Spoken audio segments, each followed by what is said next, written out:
Andy's Travel Blog product review. I'm here today with the DJI Phantom 4 Pro drone still camera, video camera thing. Now, keeping up with my other legendary product reviews, we're going to try to put this one through its paces. I don't really have a lot of, like I have some lens reviews where I have athletes running around and doing fitness and stuff like that. Don't really have anything today, but I do want to get this thing up in the air so I can show you a little bit about it. This is one of the top of the line drones that DJI has. It's very, very new as of late 2016, early 2017. I picked it up the other day and I've had a really good experience with it so far. So let's get this thing up in the air and let's take a look at some of the features, and I'll tell you a little bit about it, and I'll even show you some pictures, show you some video, stuff like that. Okay, so DJI makes this thing really, really easy to fly. What you do is, they have two models. So they have the Phantom 4 Pro, and then they have the Phantom 4 Pro Plus, just to make everything real confusing. This is just the 4 model. The only difference between this and the Plus is the Plus has its own controller, so I don't have to use like my iPhone or like an iPad or something like that. All I do is I simply plug it into the controller here. They have the little app, and let's see here. So I'm connected. What it's going to do is it's going to run some safety checks, make sure everything's calibrated right, and then we're going to see how much noise this creates. It should be a little bit of noise, but then all you have to do really is just hit a little button here, and it's going to take off. So it's sitting here taking off. It's going to hover for a little bit. Now with this remote control, I can make it turn around, I can make it go up, I can make it go down, I can fly towards the camera. And the whole goal is not to, of course, not to crash it into anything. DJI helps by having obstacle avoidance, which is actually going crazy right now on this app. But anyway, so here's the cool part, is that it's easy to fly. I don't have my fingers on the controls right now, and it's just hovering there, just kind of waiting for me to give it some input. So I tell you what, let's actually switch to video from the Phantom 4. I'm going to make sure my settings are consistent here between my A7 and the Phantom. And we're going to switch to the Phantom. All right, so here we go. Okay, so let's focus on me here. So what I'm doing right now is I'm walking around and I'm using this to see if I'm in focus. And of course, I'm kind of backlit right now, but again, I'll walk around this way. As you can see, it's really easy to fly. I can go up, I can go down, I can even do this, go up in the air a little bit, and then tilt the gimbal down and look at me. So I can go, pretty high, adjust a little bit, and then come right back down. Now again, this thing has 4 directional object avoidance, unlike my feet, so I almost tripped over something just now. So if I back this up, it's going to keep an eye out for my A7R2, which is here on a tripod. So now I'll come towards me a little bit, and it'll recognize, and it went ahead and stopped. Now, the cool thing is, so this thing is really powerful. So this camera, or this drone will fly at 31 miles an hour with full obstacle avoidance on. And if you take the obstacle avoidance off, if you want to live dangerously, it will fly at 45 miles an hour, which is pretty cool. So I'm trying to get better at flying it. But the cool thing is DJI actually has some pretty cool modes here. So on the app right here, what I can do is I can go into, let's see here. I can go into the application, I can click on active track, and then what I can do is click on me. Let's see here. Actually, let me go up a little bit. Here we go.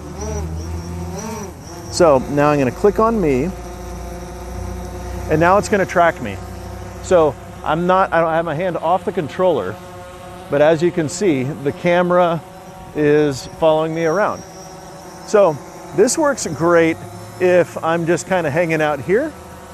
I can also make it let's make it go back a little bit, give it a little bit bigger point of view. So this is fantastic just for walking around. If you want to get shots of like you riding a bike, for instance, there's people at this park walking around with a kid on a bike. I also used this mode for a little running video that I put together this afternoon. So let's take a break and go to that running video.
Okay, so I hope you enjoyed that running video.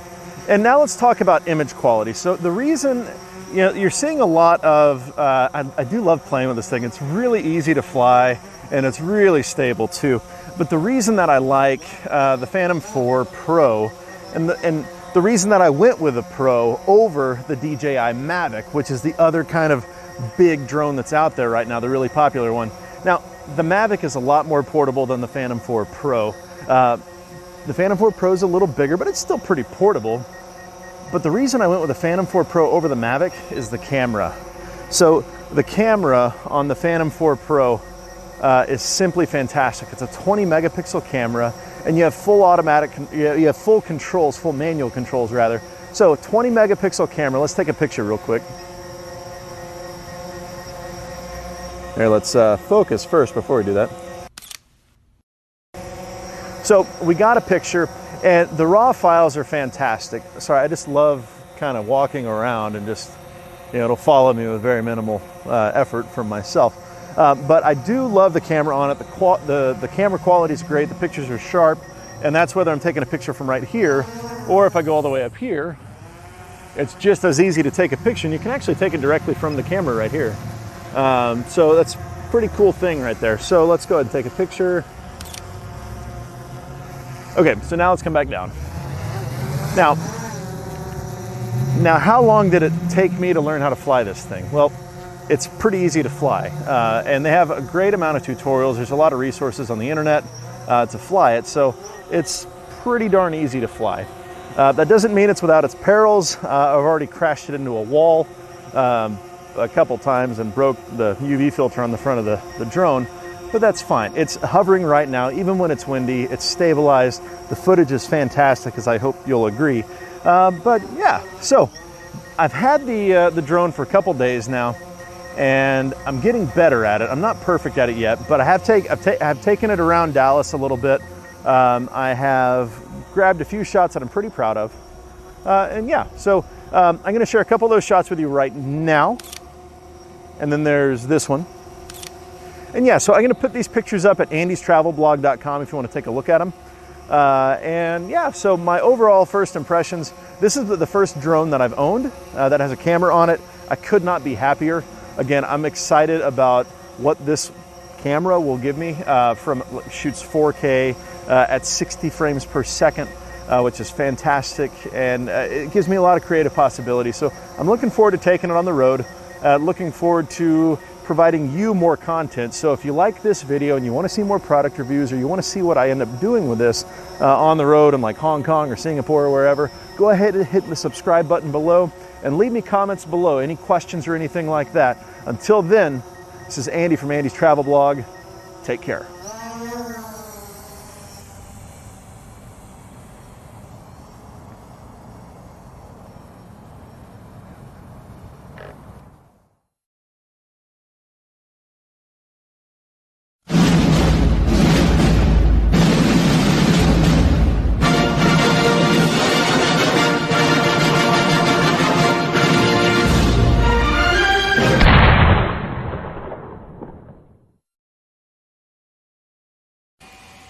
Hi, welcome back. You're watching Colsky Drones. Something a little bit different today. Today I want to have a quick look at the DJI Phantom 4. This is the normal version, standard if you like, not the advanced or the pro.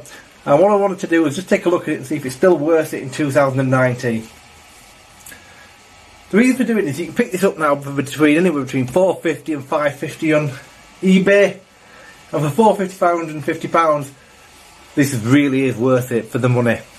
So for that money you're going to get a 4K camera, an extremely stable drone, and a fantastic controller and a backed up app. You can, if you shop around for other drones, you're going to see other drones for this kind of money. I'm just trying to think of what's available at this money.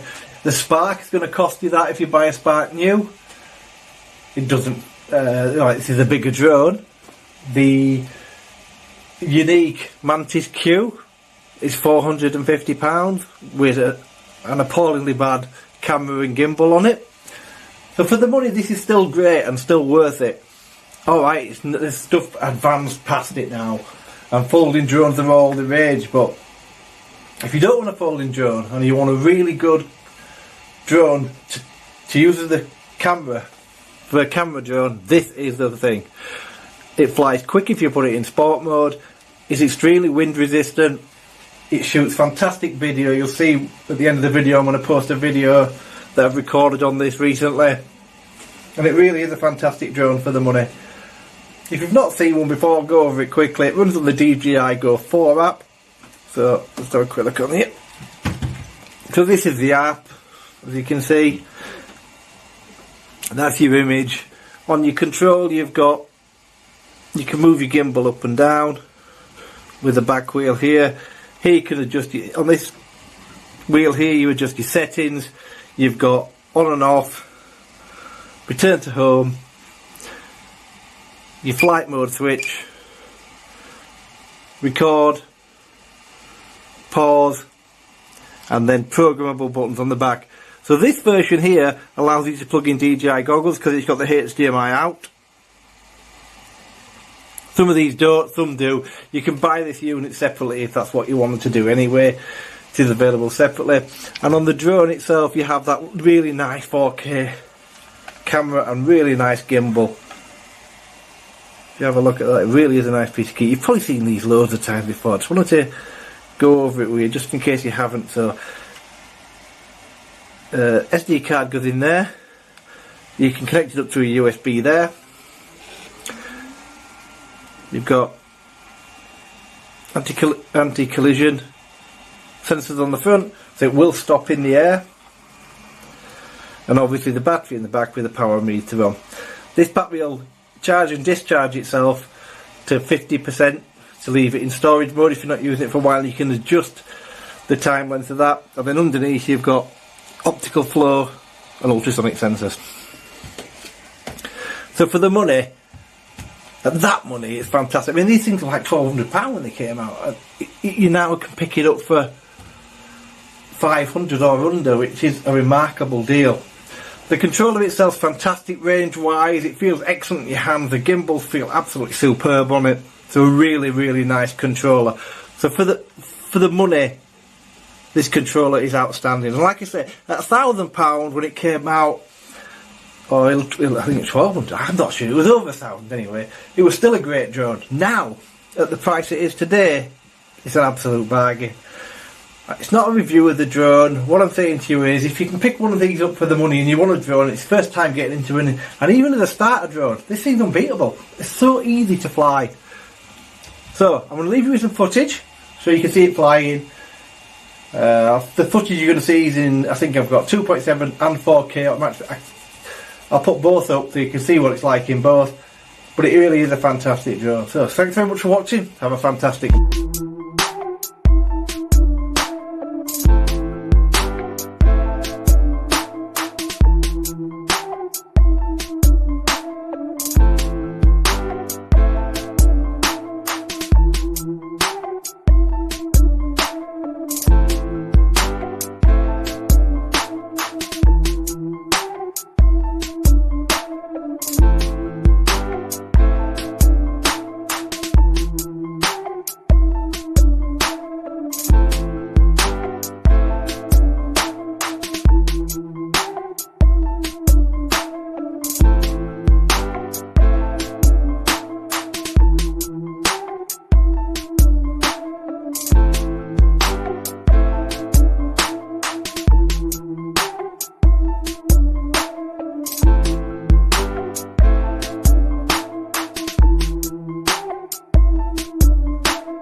thanks for watching my channel.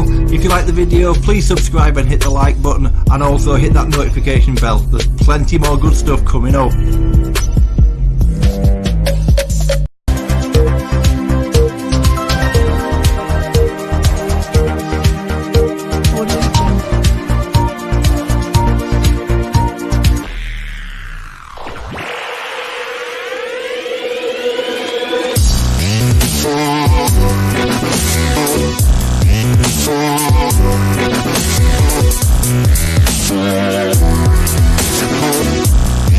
Yeah.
drone takes off, hovering a few feet off the ground. I guide it up to about 12 feet with the throttle on the remote control. Then my 3-year-old son takes over. He taps the screen on an iPad running our piloting app. The drone, a DJI Phantom 4, begins to ascend, heading towards an abandoned granary. My son happily taps away at the screen, shifting the drone here and there. You would notice how frantically he's tapping from the footage he captured, which is buttery smooth. Eventually he taps on tree. The Phantom 4 cruises towards it, adjusting slightly to avoid the obstacle. The end result is a dramatic shot, with the drone splitting the difference between two trees, sunset shining on their outstretched branches, passing far closer than I would have felt comfortable with if I was the one in control.